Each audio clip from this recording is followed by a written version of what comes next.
Hello. कैसे हैं आप लोग? आज हम आयत के बारे में पढ़ेंगे। आयत के बारे में जो ज्यामिति होता है, आयत के बारे में दो बात होती है, एक ज्यामिति में पढ़ते हैं, एक मेंसुरेशन में पढ़ते हैं। मेंसुरेशन में हम लोग क्षेत्रफल परिमाप के बारे में जानते हैं, और ज्यामिति में इसका आकार कैसा होता है, क्या क्या होता है इसमें, डायगोनल कैसे डिवाइड करता है, कितना एंगल होता है, इसके बारे में जानेंगे। तो आइए आयत को एक एक करके हम लोग जानते हैं। सबसे पहले आयत होता क्या है? वैसा चतुर्भुज, आयत वैसा चतुर्भुज जिसका विपरीत विपरीत भुजा बराबर हो तथा समानांतर भी हो। क्या होगा? अपोजिट साइड समानांतर, अपोजिट साइड आपस में बराबर हो और समानांतर हो। जैसे यह आयत है, आयत लिख लीजिए पहले।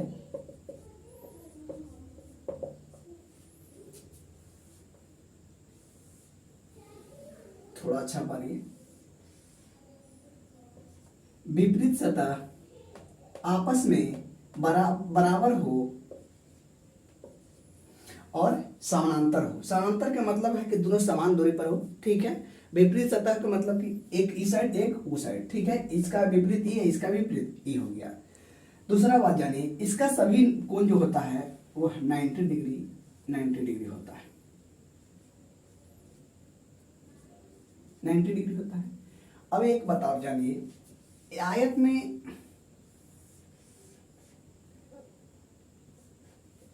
जैसे इसका नाम दीजिए ए बी सी डी। जब भी ए बी सी डी होगा, इसको ऐसे मिलाने पर, ए को सी से मिलाने पर यह विकर्ण का निर्माण करेगा, ठीक है। विकर्ण जो होता है इसके क्षेत्रफल को 1/2 में डिवाइड करता है, ठीक है। सबसे पहले ये बात। तीसरा बात, एक आयत में अगर यह तो एक डायगोनल हुआ, अगर दोनों डायगोनल खींचे, ठीक है, तो इसका क्षेत्रफल को 1/4 में डिवाइड करेगा, ठीक है। अब जो इसको विकर्ण जो होता है, विकर्ण इसका दो होता है, याद रखिएगा। इसका विकर्ण दोनों आपस में बराबर होते हैं, d2 d1 d2, यह आपस में क्या होते हैं? बराबर होते हैं। और एक बात और याद रखिएगा, d1 लंब नहीं होता है d2 पर, ठीक है। ये बात भी याद रखना है। अब आगे चलिए, एक बात और याद रखिएगा, आयत है, आयत के अंदर किसी भी बिंदु से, अगर किसी भी बिंदु, सर्कल में ना देखिए, सेंटर में ना देखिए, कहूं दे दीजिए आप बिंदु ओ मान लीजिए, ए बी सी और डी है। अगर इससे इसको मिला दे, इसको इससे मिला दे, इस क्षेत्रफल A1 नाम दे दें, इसका A2 नाम दे दें, इसका A3 नाम दे दें, इसका A4 नाम दे दें, तो इसमें जो होगा A1 प्लस A3 बराबर A2 प्लस A4। इसका क्षेत्रफल का योग, इसका क्षेत्रफल और इसका क्षेत्रफल योग का आपस में बराबर होता है, ठीक है। अब इसके आगे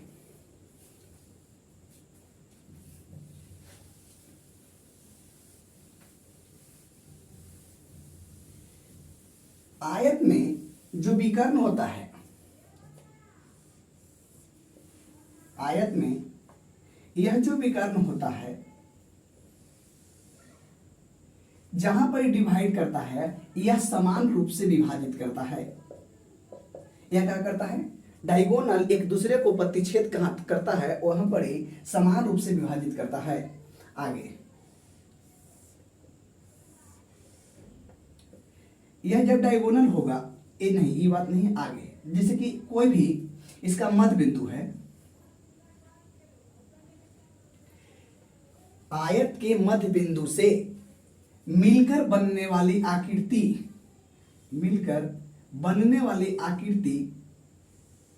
का जो निर्माण होता है वह सम चतुर्भुज होता है, ठीक है। ये भी बात ध्यान रखिए। इसके बाद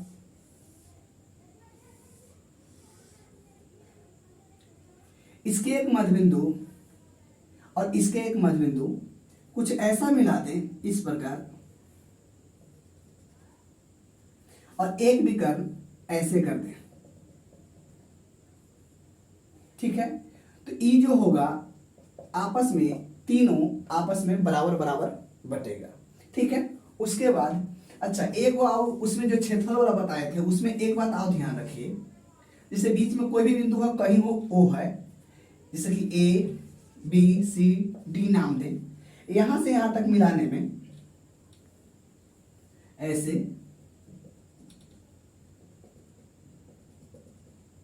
ठीक है, तो जो इसका क्षेत्रफल होता था A1 A2 इसका जो होगा यहां से AO के स्क्वायर प्लस में OC का स्क्वायर बराबर DO का स्क्वायर प्लस में BO का स्क्वायर, यह आपस में बराबर होता है।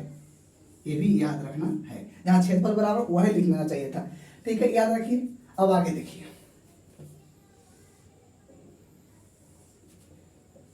एक आयत में कहीं बड़ी बिंदु ऐसे कीजिए,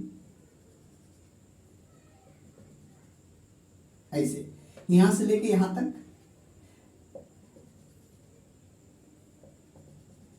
ऐसे ये जो आकृति का निर्माण हुआ वह एक वर्ग बनाता है। यह जो आकृति क्या है, यह वर्ग है। ठीक है,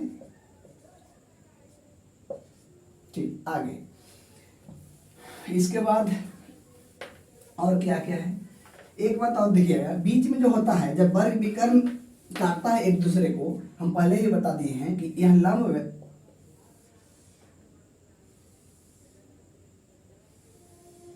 यहां पर यह 90 डिग्री का निर्माण नहीं करेगा। ठीक है, इसके बाद और बहुत मैंने जो टॉपिक था इसमें था, देखिए जैसे कि एक आयत में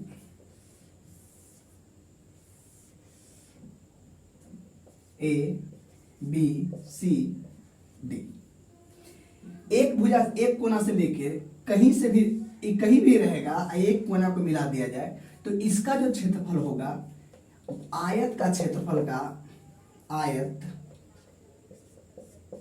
का क्षेत्रफल का 1/2 होगा। ठीक है, इस त्रिभुज का क्षेत्रफल आयत का क्षेत्रफल का आधा होगा, यानी 1/2 गुना होगा। ठीक है, उसके बाद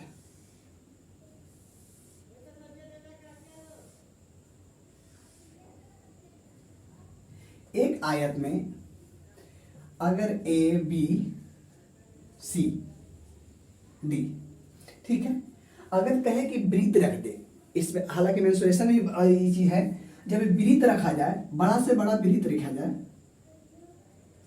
उसका जो त्रिज्या होगा R जो होगा, इसका त्रिज्या R बराबर B/2 होता है। ठीक है, इसके बाद इतना हो गया, इतना बात ध्यान रखिए। इसके हाँ एक बात और रखिए, ध्यान रखिए कि इसका जो विकर्ण होता है,